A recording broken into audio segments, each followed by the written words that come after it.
بسم اللہ الرحمن الرحیم۔ السلام علیکم۔ حضرت انس بن نضر ایک صحابی تھے جو بدر کی لڑائی میں شریک نہیں ہو سکے تھے۔ ان کو اس چیز کا صدمہ تھا، اس پر اپنے نفس کو ملامت کر دیتے کہ اسلام کی پہلی عظیم الشان لڑائی ہوئی اور تو اس میں شریک نہ ہو سکا۔ ان کی تمنا تھی کہ کوئی دوسری لڑائی ہو تو حوصلے پورے کروں۔ اتفاق سے احد کی لڑائی پیش آ گئی، جس میں یہ بڑی بہادری اور دلیری سے شریک ہوئے۔ احد کی لڑائی میں اول تو مسلمانوں کو فتح ہوئی، مگر آخر میں ایک غلطی کی وجہ سے مسلمانوں کو شکست ہوئی۔ وہ غلطی یہ تھی کہ حضور اکرم صلی اللہ علیہ وسلم نے کچھ آدمیوں کو ایک خاص جگہ مقرر فرمایا تھا کہ تم لوگ جب تک میں نہ کہوں اس جگہ سے نہ ہٹنا، کہ وہاں سے دشمن کے حملہ کرنے کا اندیشہ تھا۔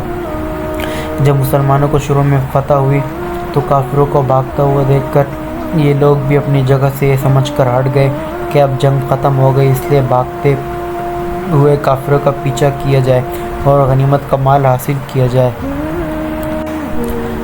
اس جماعت کے سردار نے منع بھی کیا کہ حضور کی مانت تھی تم یہاں سے نہ ہٹو، مگر ان لوگوں نے یہ سمجھ کر کہ حضور کا ارشاد صرف لڑائی کے واسطے تھا وہاں سے ہٹ کر میدان میں پہنچ گئے۔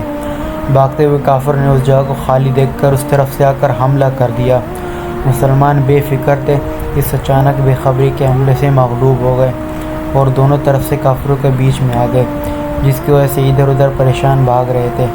حضرت انس نے دیکھا کہ سامنے سے ایک دوسرے صحابی حضرت سعد بن معاذ آ رہے ہیں۔ ان سے کہا کہ اے سعد، کہاں چلے آ رہے ہو؟ خدا کی قسم، جنت کی خوشبو احمد کے پہاڑ سے آ رہی ہے۔ ایک کر تلوار تو ہاتھ میں تھی، کافروں کے ہجوم میں گھس گئے اور اتنے تک جب تک شہید نہیں ہو گئے واپس نہیں ہوئے۔ شہادت کے بعد ان کے بدن کو دیکھا گیا تو چھلنی ہو گیا تھا۔